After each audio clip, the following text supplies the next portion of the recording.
In today's Cyber Minute, I'd like to talk a little bit about denying an adversary privilege. Well, so what does that mean? So, in an attack, an adversary's number one mission is to gain privilege in your environment. You can't do much from an average user. You need that privilege to be able to laterally move, get into data that you normally wouldn't have access to, defeat or disable endpoint detection response capabilities, turn off backups, or otherwise just create chaos, havoc, lay malicious binaries for encryption, otherwise exfiltrate data. All of this gets done when you elevate privilege. And privilege can be attained by either getting an admin's credentials or a service account credentials with sufficient access and span across the network to be able to do real harm. So the attack path enumeration for your privileged accounts is actually what this is all about. It's about denying the adversary privilege in your environment to do real harm. So initial access vectors, we an ounce of prevention is worth a pound of cure, of course. But if one person should click that phishing link and enable that malware, enable that or download that loader from SEO poisoning, the reality is your entire security apparatus will be pressure tested in a matter of minutes.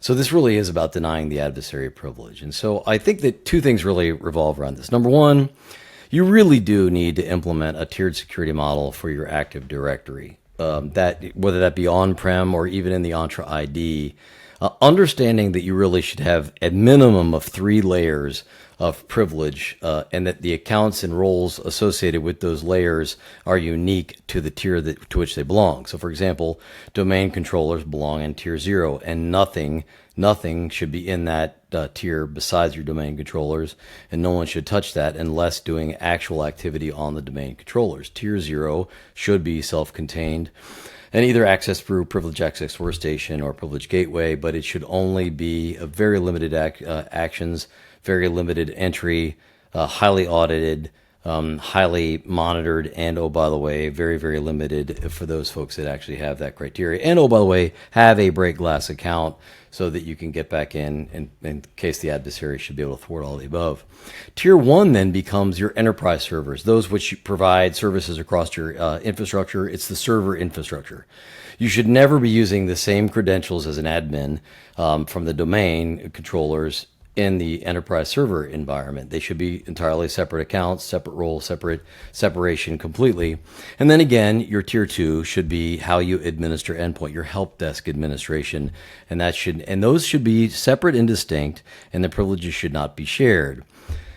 If you should happen to use elevated privileges to do low-level tasks, what happens when an adversary gets purchased into your environment, they'll harvest the credentials on the endpoint. And if you have a network engineer, network admin who's doing work in the environment with elevated privileges beyond the tier that they should, you could, in effect, have domain-level credentials being harvested by the patient 0, the first user that gets compromised, in which case everything that you've done to protect your environment goes out the window. So this really is about doing a tiered model, implementing security across your Active Directory. It also means enumerating your attack path. Go do an attack path enumeration, use the tools that are available, use a service that's available, use people who know what they're doing to actually go ahead and follow the attack path across your infrastructure to ensure that you're actually adhering to that tiered model and you don't have credentials where they're not supposed to be lingering around in your environment. And then build a plan to actually fix it should you find shortfalls in that enumeration. And really only through then can you actually make sure that you are operationally resilient in the event of an attack. All of this is really necessary if you really want to avoid having the worst day of your life professionally or end up on the 6 o'clock news. Highly recommend implementing a tiered security model for your access management, privilege accounts, and I highly recommend an attack path enumeration therein. So that's it. That's it for the Cyber Minute. I'm Terry McGraw, and until we see each other again, stay secure.